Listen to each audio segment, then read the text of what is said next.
Everyone, इस video में हम कक्षा 6 विषय गणित की कार्यपत्रक 47 करेंगे। दिनांक है इसकी 23 दिसंबर 2021 और इस वर्कशीट का विषय है लंब रेखाएं। आओ याद करें। तो शुरू करने से पहले प्लीज हमारे चैनल माइंड बूस्टिंग क्लासेस को जरूर सब्सक्राइब कर दीजिएगा। तो चलिए शुरू करते हैं। सबसे पहले परिचय से शुरू करेंगे। दो रेखाएं जो एक दूसरे को समकोण या 90 डिग्री पर प्रतिच्छेद करती हैं लंब रेखाएं कहलाती हैं। उदाहरण, अक्षर एल के रेखाखंड एक समकोण बनाते हैं, किसी पुस्तक के कोने, कागज आदि। तो देखिए, जब दो रेखाएं एक दूसरे को समकोण यानी 90 डिग्री पर काटती हैं, प्रतिच्छेद करती हैं, जैसे इसमें आप देख रहे होंगे इस पिक्चर में, तो 90 डिग्री का जो एंगल होता है वो इस तरीके से होता है। ठीक है, कोण जो होता है, जो एल आप देखते होंगे अंग्रेजी में जो अल्फाबेट्स होते हैं उनमें जो एल होता है, तो जो एल होता है वो 90 डिग्री का वो बनाता है, एंगल बनाता है। ठीक है, यहाँ पर ये जो एंगल बनता है वो 90 डिग्री का बनता है। ठीक है, तो उसे हम लोग क्या कहते हैं? समकोण कहते हैं। तो लंब रेखाएं क्या होती हैं? जो एक दूसरे को इस प्रकार से काटें कि देखो यहाँ पर भी समकोण बन रहा है, या मतलब समकोण बने, तो देखो समकोण ही बन रहा है, क्योंकि देखो इस तरफ भी एल है, इस तरफ भी एल है, इस तरफ भी एल है और इस तरफ भी एल है, तो समकोण बने, इस तरीके से काटें, उनको हम लोग क्या कहते हैं? लंब रेखाएं कहते हैं। अब समकोण कहाँ कहाँ आपको देखने को मिलेगा? अक्षर एल वो समकोण का उदाहरण है। और अगर आप देखें तो अगर कोई कागज है, ये कागज है, तो कागज के कोना अगर आप देखें तो कागज के कोने पर ये देखिए, ये एक समकोण बनता है। ठीक है, यानी 90 डिग्री का कोण बनता है। तो आज की वर्कशीट में हम लंब रेखाएं को बनाना सीखेंगे। कैसे बनाते हैं? रूलर और सेट स्क्वायर की सहायता से किसी रेखा पर दिए गए बिंदु पर एक लंब रेखा खींचना, सबसे पहले हमारा ये टॉपिक है। तो उसका चरण एक देखो, रूलर की सहायता से एक रेखा एल खींचिए और उस पर एक बिंदु पी अंकित कीजिए। तो अब हम क्या करेंगे? एक रेखा खींचेंगे और उस पर एक बिंदु P लगा देंगे। ठीक है, फिर आप क्या करेंगे? रूलर व समकोण सेट स्क्वायर को बिंदु P पर लाएं। अब आपको क्या करना है? सेट स्क्वायर लाना है और रूलर लाना है बिंदु P पर। ठीक है, तो ये हमने सेट स्क्वायर ले आए हम और ये रूलर आ गया।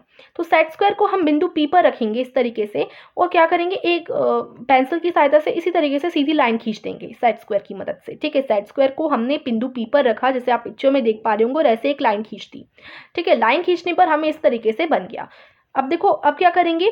ये जो ऊपर है उसका नाम आप Q रख दो, ये जो ऊपर पॉइंट है, और ये बीच वाले का नाम P है ही, और लाइन का नाम L है। तो आपका इस तरीके से बन जाएगा, ये P बनेगा और ये आपकी लाइन L होगी, और यहाँ आपने सेट स्क्वायर की मदद से एक और लाइन खींच दी और यहाँ इस बिंदु का नाम Q हो गया। तो इस तरीके से आप परपेंडिकुलर बना सकते हैं, यानी कि लंब रेखा बना सकते हैं। तो अब देखिए, सेट स्क्वायर और रूलर की सहायता से रेखा PQ खींचिए। तो इस तरीके से PQ आपकी बन जाएगी। तो ये हमने सीखा कि हम एक सेट स्क्वायर और रूलर की सहायता से कैसे दिए गए बिंदु पर लंब रेखा खींचें। तो PQ रेखा L के लंबवत है, इस तरीके से हम बोल सकते हैं। अब रूलर और प्रकार की सहायता से रेखा पर दिए गए बिंदु पर एक लंब रेखा खींचना सीखेंगे। रूलर और प्रकार दोनों की सहायता से अब हम सीखने वाले हैं। तो चरण 1 में रूलर की सहायता से एक रेखा L खींचिए और उस पर एक बिंदु P अंकित कीजिए। तो वैसे ही करेंगे जैसे हमने ऊपर किया, एक कितनी भी लंबी रेखा खींच दी और उस पर हमने बिंदु P मान लिया। ठीक है, आप बीच में माने तो ज़्यादा बेटर रहेगा। जैसे हम मान लेते हैं कि आपकी लाइन 8 सेंटीमीटर की है। ठीक है, तो आप 4 सेंटीमीटर यानी एकदम बीचों बीच पर बिंदु P अंकित कीजिए। ठीक है, तो प्रकार को बिंदु P पर रखें, P को केंद्र और कोई त्रिज्या लेकर दो चाप खींचिए जो रेखा L को बिंदु A और बिंदु P पर प्रतिच्छेद करें यानी काटे। तो देखो, अब हम क्या करेंगे? जो कंपास की नोक होती है उसे बिंदु P पर रखेंगे, यानी बिंदु P को सेंटर मानते हुए एक चाप इधर लगाएंगे, एक चाप इधर लगाएंगे। ठीक है, इस चाप का नाम A, इस चाप का नाम B दे देंगे, यानी लाइन पर ही आपको दो चाप लगाने हैं। फिर क्या कीजिए? समान त्रिज्या के साथ और बिंदु A के रेखा के ऊपर या नीचे एक चाप अंकित करें। पिछले चाप को बिंदु Q पर काटते हुए इसे बिंदु B से दोहराएं। तो देखिए, हमें ना ज़रूरी नहीं है कि हमने बिंदु P पर रखकर जो दो चाप लगाए वो हमें किसी पर्टिकुलर त्रिज्या लेकर लगाने हो। आप कोई सी भी त्रिज्या ले सकते हैं, कितनी भी त्रिज्या लेकर आपको दो चाप लगा देने हैं। अब क्या कीजिए? उसी सेम त्रिज्या को लेकर आपको कंपास ज़्यादा या कम नहीं खोलना, प्रकार को उतना ही खोलकर रखना है, और सेम त्रिज्या लेकर आप अपना जो A चाप आपने लगाया उसको आपको क्या करना है? A चाप को अपना केंद्र मानकर ऐसे लगा देना है एक चाप। फिर B चाप को अपना केंद्र मानकर P के ऊपर जो ए चाप से आपने लाइन खींची थी, ए को बिंदु मानकर, ए को केंद्र मानकर लाइन खींची थी, उसी लाइन को यानी उसी चाप को काटते हुए एक और चाप इस तरीके से बिंदु पी बी से लगा देना है। तो इस तरीके से हो जाएगा। ठीक है, तो सिंपली क्या कीजिए, ए चाप को अपना केंद्र मानकर एक चाप ऐसे लगाइए, फिर बी चाप को अपना केंद्र मानकर उसी चाप को जो आपने ए बिंदु से लगाया था उसी चाप को काटते हुए एक और चाप लगाइए। ठीक है, कंपास को बिल्कुल नहीं खोलना, उतना ही खोलकर रखना है जितना आपने खोलकर रखा है स्टार्टिंग से। इस तरीके से ये बन जाएगा। फिर करें क्या, रूलर की सहायता से बिंदु पी और क्यू को मिलाइए। अब ये जो क्यू बन गया और ये आपका पी बन गया, इनको रूलर की सहायता से इस तरीके से आप जोड़ दीजिए। ओके, तो ये हमारा क्या बन जाएगा, लंब रेखा बन जाएगी। फिर आगे देखते हैं, रूलर और प्रकार की सहायता से रेखा के बाहर किसी बिंदु से एक लंब रेखा खींचना। तो अभी हमने क्या पढ़ा, अभी तो हमने बिंदु के ऊपर पी बिंदु माना, सॉरी रेखा के ऊपर पी बिंदु माना और फिर अपना लंब रेखा बनाई। अब हम क्या करेंगे, इस रेखा के बाहर पी बिंदु मानेंगे और फिर अपनी लंब रेखा खींचेंगे। तो इसके लिए रूलर की सहायता से आप रेखा एल खींचिए और एक बिंदु पी को रेखा के बाहर अंकित कीजिए, रेखा के बीच में नहीं, रेखा के ऊपर नहीं, रेखा के बाहर बिंदु P मानना है आपको। फिर प्रकार को बिंदु P पर रखें और रेखा L पर अर्धवृत्त खींचिए जो रेखा L को बिंदु A और B पर प्रतिच्छेद करे। फिर सेम चीज वही करनी है, बिंदु P को आप केंद्र मानकर एक चाप इधर लगाइए, एक चाप इधर लगाइए। लाइन पर आपको दो चाप लगा देना है, एक का नाम A, एक का नाम B रख दीजिए। ठीक है, फिर क्या करेंगे, प्रत्येक बिंदु A और B से बिंदु P से विपरीत दिशा में चाप खींचिए जो एक दूसरे को बिंदु Q पर प्रतिच्छेद करें। तो अब क्या करेंगे हम लोग, ये जो बिंदु A है उस पर अपना कंपास का मतलब बिंदु A को केंद्र मानकर एक चाप ऐसे लगाएंगे, या चलिए सबसे पहले बिंदु B को केंद्र मान लेते हैं। ठीक है, और P से विपरीत दिशा में यानी इस दिशा में हम क्या करेंगे, एक चाप ऐसे खींच देंगे। ठीक है, B को केंद्र मानकर हमने एक चाप ऐसे लगा दिया।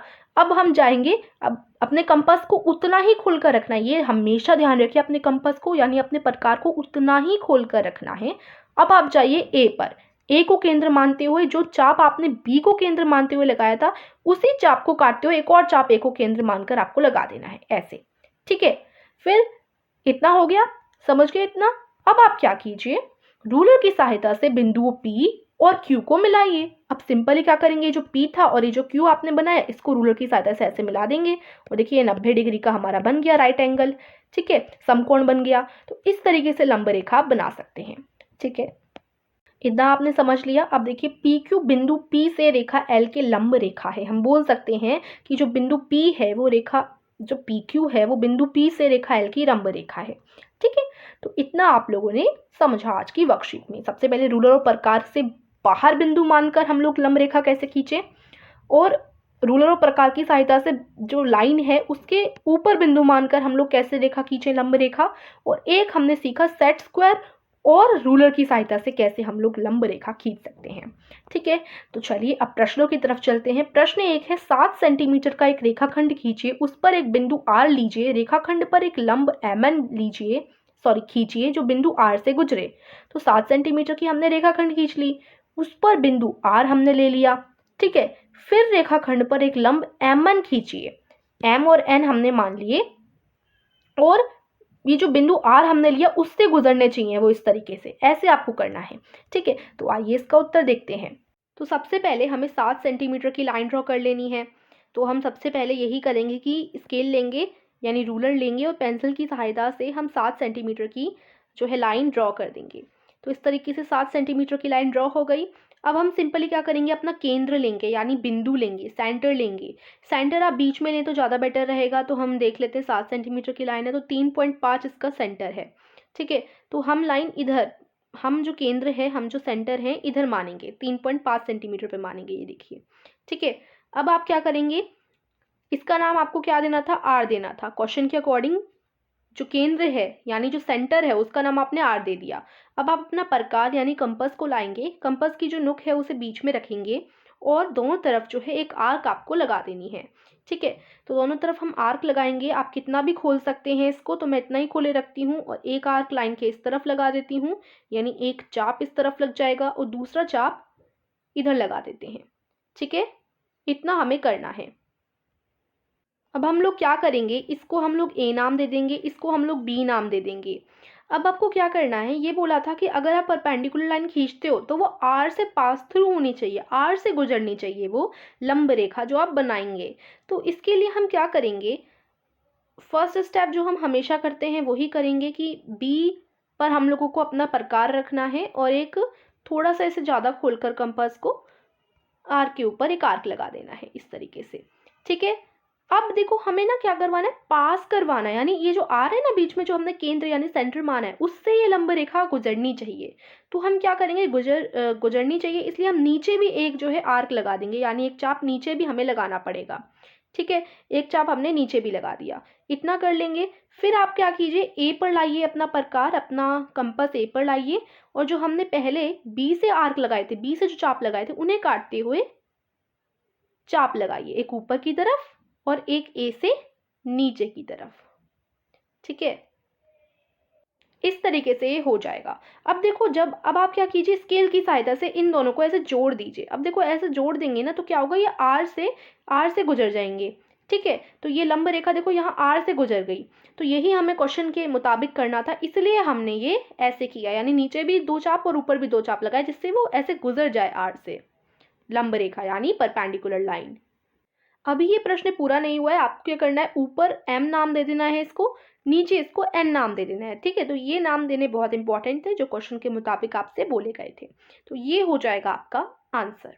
ठीक है, तो ये हो जाएगा आपका उत्तर नंबर 1 यानी आंसर नंबर 1। इसे आप अपनी कॉपी में नीट एंड क्लीन जैसे मैंने स्टेप एंड वाइज बताया ना वैसे ही करेंगे। अब देखते हैं प्रश्न 2। अब देखिए प्रश्न दो में क्या है, 10 सेंटीमीटर का एक रेखाखंड खींचिए, इसके बाहर एक बिंदु S लीजिए, बिंदु S से रेखाखंड पर एक लंब XY खींचिए। तो 10 सेंटीमीटर का मान लो हमने एक रेखाखंड खींच लिया। अब इसके बाहर एक बिंदु S लेना है, हमने बाहर एक बिंदु S ले लिया। अब क्या कीजिए, बिंदु S से रेखाखंड पर एक लंब XY खींचिए। अब आपको एक लंब कैसे बनाना है, X और Y बनाना है लंब। ठीक है, तो ये हम करेंगे, आइए इसका उत्तर देखते हैं। प्रश्न 2 के मुताबिक आपको सबसे पहले एक रेखा खींच लेनी है 10 सेंटीमीटर की। तो मैं एक 10 सेंटीमीटर की रेखा यहाँ पर खींच लेती हूँ। ठीक है, ये मेरी 10 सेंटीमीटर की लाइन हो गई, लाइन सेगमेंट बना दिया। अब बिंदु S लेना है, बिंदु S अंकित करना है रेखा के बाहर। अगर मैं इंग्लिश में बोलूँ तो जो पॉइंट S है वो हमें लाइन सेगमेंट के आउटसाइड लेना है।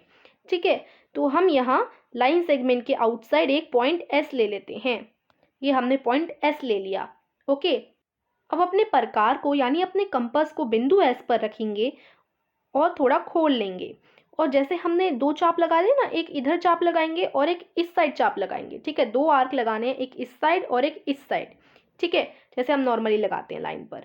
तो हम जितना आप खोलना चाहें उतना खोल लीजिए और आर्क लगा दीजिए। एक मैंने इस साइड लगा दिया और एक मैंने इस साइड लगा दिया।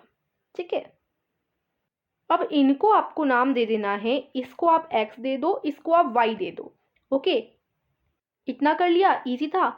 अब आप इतने ही खोल कर रखिए अपने कंपास को, बिल्कुल भी आप रेडियस यानी अपना जो त्रिज्या है उसे बिल्कुल नहीं आगे पीछे करना, आप इतना ही खोल कर रखिए। और फिर हम क्या करेंगे, बिंदु हम y पर ले आए, अपने कंपास की नोक बिंदु y पर ले आए। अब हम लोग 1 आर्क यानी एक आर्क नीचे भी लगा देंगे, एक चाप ऐसे नीचे लगा देंगे बिंदु y से। अब ऐसे ही आप अपने प्रकार को बिंदु x पर ले आइए, अपने कंपास को पॉइंट x पर लाइए और उतना ही खोल कर रखना है कंपास को। और ये जो आपने आर्क लगाया पहले, एक जो आपने पहले चाप लगाया उस चाप को काटते हुए एक और चाप बना देना है, यानी उस आर्क को काटते हुए एक और आर्क बना देना है। इतना हो गया। अब सिंपल इसे स्केल की सहायता से इस S और इस चाप को मिला देना है और ये हमारा हो गया प्रश्न कंप्लीट। अब हम इसको Q नाम दे देते हैं। ये आपका हो जाएगा उत्तर नंबर 2। ओके, ठीक है स्टूडेंट्स, अब देखते हैं प्रश्न 3। रीना बाजार से अपने घर पहुंचने के लिए पहले सीधे पूर्व की ओर और फिर उत्तर की ओर गई। वह किस कोण से उत्तर की ओर मुड़ी और किस प्रकार की रेखाएं बनेंगी, ये आपको बताना है। समझ गए ना बच्चों। देखिए, सबसे पहले जो रीना है वो बाजार जाने के लिए कहाँ गई, सीधे पूर्व की तरफ गई, पूर्व की ओर गई। ओके, फिर उत्तर की ओर गई, फिर वहां से मुड़कर ऐसे उत्तर की ओर चली गई। तो आपको पता होगा कि यहाँ से हम देखते हैं, आपको पता होगा ये हमारा सबसे पहले वो पूर्व गई, ये हमारा पूर्व होता है, ये हमारा उत्तर। ठीक है। तो उत्तर, दक्षिण, पूर्व, पश्चिम, इस तरीके से आपको पता होगा। तो सबसे पहले वो पूर्व की तरफ गई, ठीक है, सबसे पहले वो पूर्व की तरफ गई, फिर ऊपर की तरफ उत्तर होता है, तो उत्तर की तरफ इस तरीके से मुड़ गई, ठीक है। तो सबसे पहले वो ऐसे गई, सबसे पहले वो पूर्व की तरफ गई, फिर उत्तर की तरफ ऊपर मुड़ गई, है ना। तो अब आप देखो ये क्या बना, ये हमारा समकोण बन गया, यानी 90 डिग्री का कोण बन गया, है ना।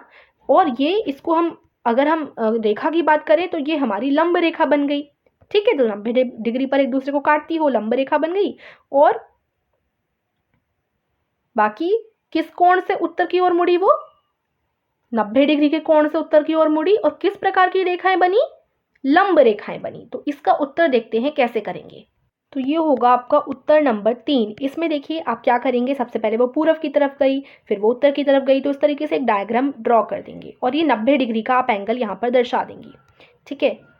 उसके बाद देखो वह 90 डिग्री के कोण से पूर्व की ओर मुड़ी और लंब रेखाएं बनी। इस तरीके से आप उत्तर लिख सकते हैं। अगर आप डायग्राम शो करना नहीं चाहें तो कोई नहीं, डायग्राम आप मत बनाइए, लेकिन ये चीज़ ज़रूर लिख दीजिएगा, ठीक है। और अगर आप डायग्राम के थ्रू दिखाना चाहते हैं तो डायग्राम भी बना दीजिए और लिख भी दीजिए, वो ज़्यादा बेटर रहेगा, ठीक है। अब देखते हैं प्रश्न 4। इसमें देखते हैं क्या पूछा गया। चादर या कागज के रेखाखंडों से किस प्रकार की रेखाएं और कोण बनते हैं।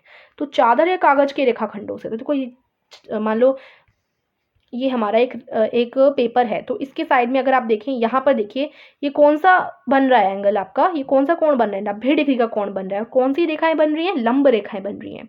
तो इसके लिए आप इसका आंसर कैसे लिखेंगे कि पेपर पर कोण कौन सा बनता है, कोण बनता है हमारा समकोण, यानी 90 डिग्री का कोण, ठीक है। और हमारी रेखाएं कौन सी बनती हैं, रेखा कौन सा बनता है, लंब रेखा बनती है, ठीक है। कौन सी बनती है, लंब रेखा।